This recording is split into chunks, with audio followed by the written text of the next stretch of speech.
Hello and welcome to another episode of the Daily Remedy Podcast. Today we're here with a very actionable conversation with a very active patient advocate out of the state of Illinois. Without further ado, what I would like to do is actually have her introduce herself, introduce the legislation, and then identify ways where those within the Illinois constituency can actively engage in the legislative process and help make legislation law. And so with that, I'd like to pass it on to Ms. Katz. Hey, everybody. I'm Kat Hatz. I'm the Director of Communication, Law, and Public Policy at the American Pain and Disability Foundation. What that means is that I work on legislation a lot. Specifically, we've spent the last 3 years in Illinois working on Illinois House Bill 5373, which is critical to Illinois pain patients, specifically chronic pain patients' health care, as well as protecting their healthcare providers. So in that light, HB 5373 addresses a few issues that are currently problematic in Illinois. For example, since 2016, when the CDC issued guidance regarding the prescribing of opioids for chronic pain, the annual opioid-related deaths have skyrocketed. Now, in Cook County, which is our most populous county in Illinois, over 90% of those deaths involve illicitly manufactured fentanyl or its analogs. So they do not involve prescriptions. What happened when the guidelines were passed is that there was a crisis for tens of millions of Americans and, in turn, millions of Illinois residents who suffer from chronic pain. And practitioners were also placed in a bind because they faced disciplinary action if they honored their clinical obligations and judgment. I've spoken to a number of medical practitioners who have talked to me about that dilemma. I've also talked to a lot of patients. House Bill 5373 was intended to correct the draconian crackdown on prescription pain medications and doctors exercising their clinical judgment. The way that we wanted to address that was threefold. First, make sure that all decisions regarding the treatment of chronic pain are between the patient and the practitioner. Okay.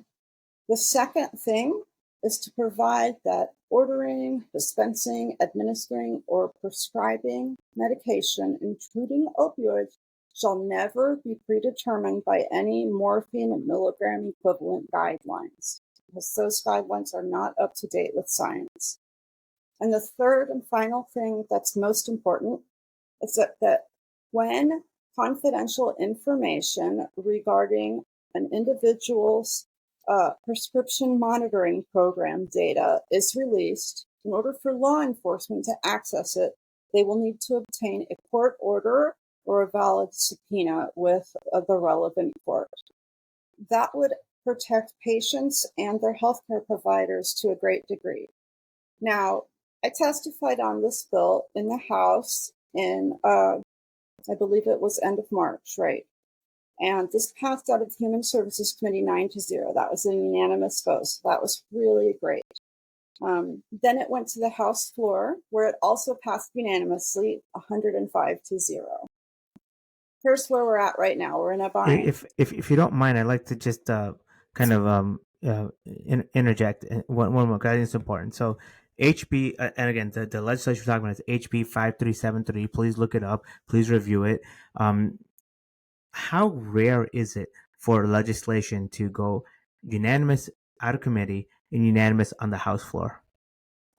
I have been told it's pretty much unheard of. Yeah. I think that our testimony made a great deal of difference. And what Individual I tried to patients and emphasize, physicians, and I apologize for cutting you off. I apologize. Individual patients, individual physicians, their testimony, something as simple as calling in, filling out a slip through the online template, that carries significant weight to the point where you're able to see unanimous passing, unanimous consensus on this legislation. Please go ahead. Well, and also on the urgency for having legislation like this, because I think the message was brought home that we don't have any more time to wait. We have both practitioners' lives and livelihoods on the line and patients, and we simply can't, that's untenable to continue that way. So we were fortunate to get a very good Senate sponsor, Laura Fine. She actually shared with me that her husband is an amputee and a chronic pain patient, so that's where her interest comes in, which is great. So we know we have a great sponsor. Here's our dilemma. The Senate gets between 6,000 to 7,000 bills every single legislative session, so that's a lot for anybody. And to give you an idea of how big the assignments committee is, it's 6 people going through. So that's like 1,000 bills a person. So when I talked to Senator Fine yesterday, what she told me was there are a ton of bills that are just being held up in assignments. They haven't been sent to committees to be voted on. It's not that people don't like them. But I said, well, we need to get this bill through. This is important. And she said, well, I couldn't agree more. As a spouse of a pain patient, I see every day how this impacts people who can't access their medication. And this is a senator saying that, right? So that shows how much harder it would be for somebody else maybe to get their medicine. And it also shows just how valuable people like yourself, individuals across the state of Illinois, physicians, patients, friends, family, advocates, just how powerful their voices are. Because if an Illinois state senator is asking for support to help get legislation moving forward, it very much means that this process is very egalitarian, meaning all of our voices matter. And I think in today's jaded world of mistrust and disinformation and misinformation, it's easy to get jaded about things. But what you're finding, being on the ground, boots on the ground, moving this forward, seeing the unanimous consensus, what you're seeing is that from an Illinois state senator, if we successfully support this legislation through phone calls and online submissions, we can help pass this and help it to advance it forward. Am I correct? Yes. And to make, frankly, to put Illinois on the map, because the Midwest is a bit of a desert with respect to chronic pain treatment.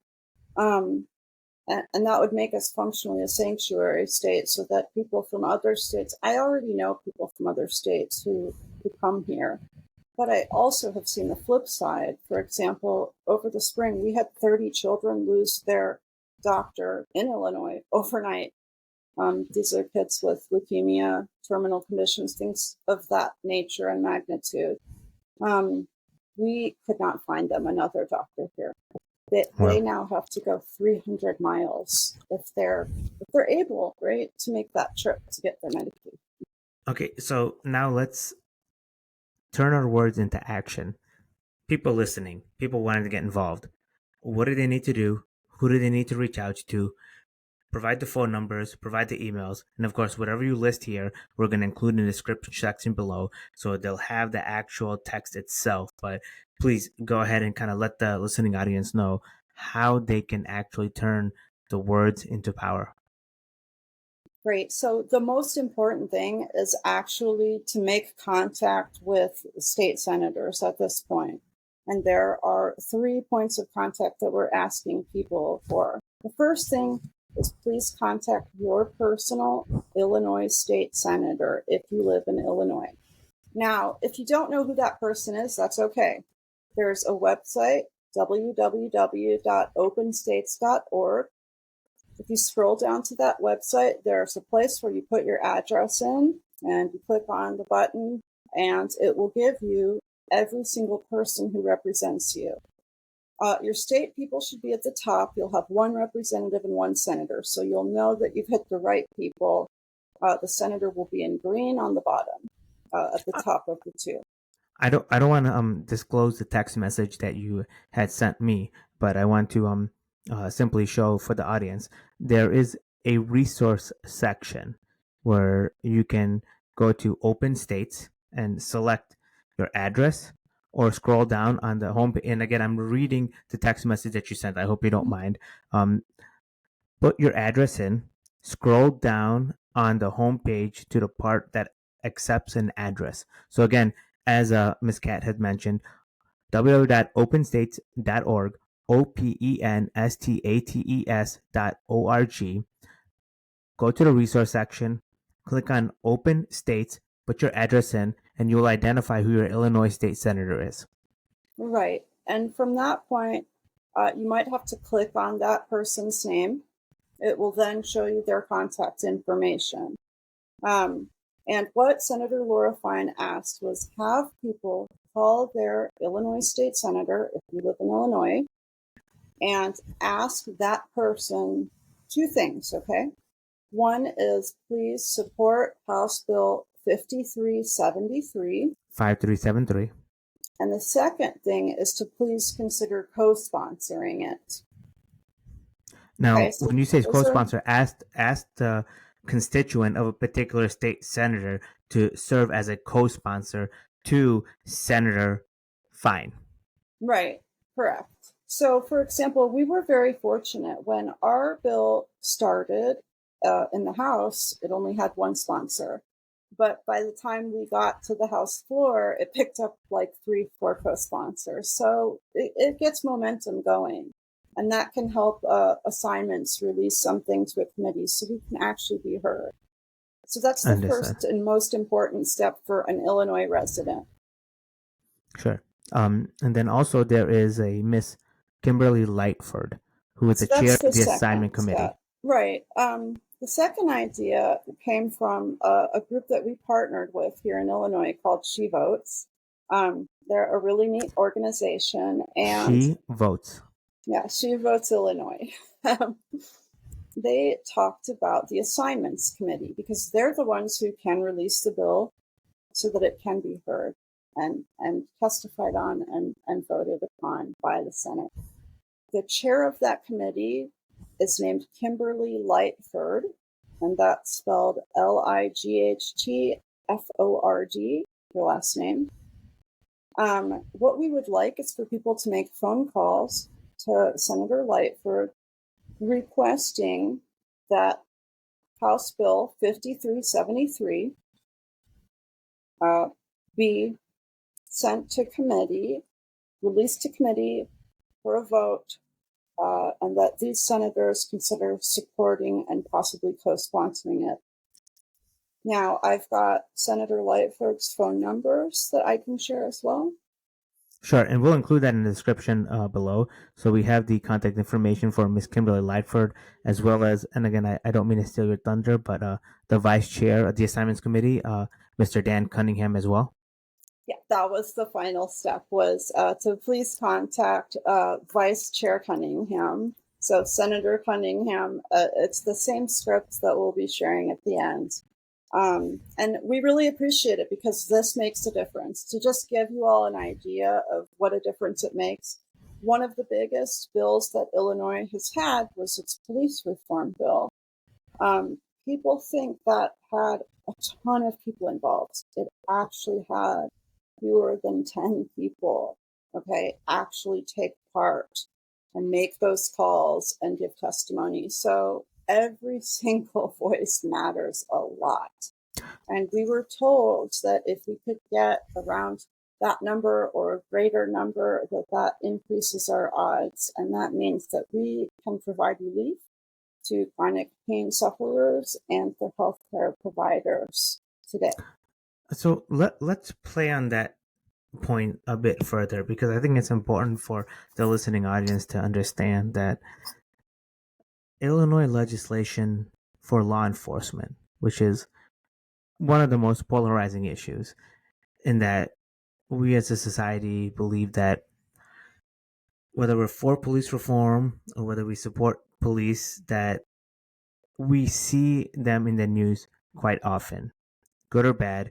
They are always on the radar of the public ethos. Legislation around that topic, in order to pass forward to be quote unquote perceived as supported by the constituency, had 10 active constituents pushing that forward. I think it shows you the testament of the power of the individual, how one single individual who may be listening to this conversation, who may be seeing the names, Lightford, Cunningham, who may read the description of what the email to send should be and then acts on it, that one individual could make a significant difference in how the Illinois State Senate acts. Can you contextualize that a bit, please? Every single one of you has the power and the ability to make this happen. I could not have come here alone. You've been part of this journey for such a long time and such a great teammate to have on Team Illinois. Yeah. And I really appreciated your help. But I mean, it really has taken a village and so many different people. And when I testified, what really struck me was it wasn't just my story. And that's not the only reason. I wouldn't have just been there for me. I was there because of all of the doctors that have been targeted unfairly and have lost so much that can't be replaced. I was there because of patients who every week I no longer have in my life because we lose them. I was there because of people like Senator Fine who maybe have a family member and they can't bear to see that person suffering unnecessarily. And I tried to bring all of that into the testimony. I tried to talk about the children we represent, the veterans, the doctors, everybody. But really, one person can make that difference. One person making one connection can make that difference. But the thing is, we can't take it for granted that it's done deal, right? I trust me, I've made these calls, all of them. Made them more than once. I've emailed them our memoranda and all that material, but we need them to hear from more than just me. Sure. So let's leave it at that. We will provide the phone numbers and the emails of the appropriate contacts in the description below. We'll provide a templated script that you can simply copy and paste, modify, and then send it to the assignment committee and to your local senator. The point being, we want to make it as easy for you as possible to get involved and to support legislatively something that is so critical to protecting patients and physicians. And remember, for those of you who may be thinking we should have more control over prescription control, opioid control, this legislation has nothing to do with control or lack thereof. It's simply protecting the sanctity of the patient physician encounter. And should something happen outside of that, then by all means, any and every appropriate legislative action that can be enforceable will be done. This is simply identifying the priority of the patient physician encounter, which is something we can all agree on is sanctimonious and should not be subject to any further government encroachment. And there's one final thing I believe that was about this bill, which is that people have asked me if they're not in Illinois, can they still help? Can they make calls? And the answer is absolutely.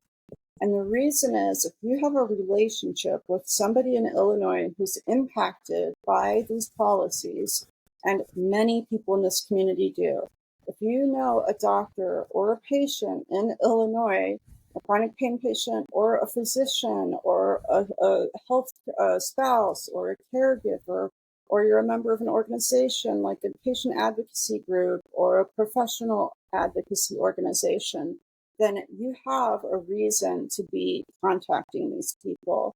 And I actually spoke to Vice Chair Cunningham's district director earlier today and talked to him about that very thing because his first question was, are you a constituent? And I said, I'm not in your district, but as this person acting in this capacity, I represent an awful lot of people who are, and they're suffering, and I'm calling on their behalf. Some of them can't because they're children. or because they're so ill they simply cannot make these calls, or because they've been incarcerated, etc. But at any rate, the point is every single one of you can make a difference.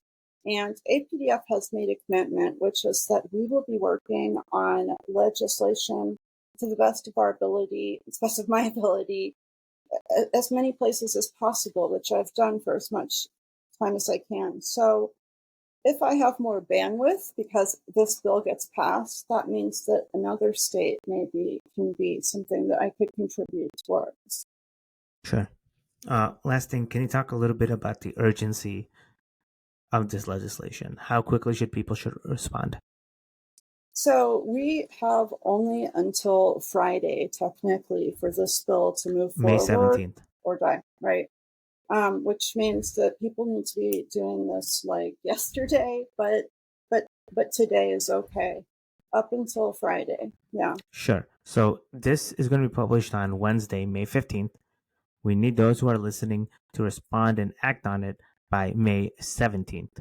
So again, listen to the conversation, see the passion and the credibility in Ms. Katz, recognize the importance of HB 5373 in protecting the patient-physician relationship while recognizing that there are diversion risks with prescription opioids, but the key factor here is that it should not compromise the patient-physician relationship.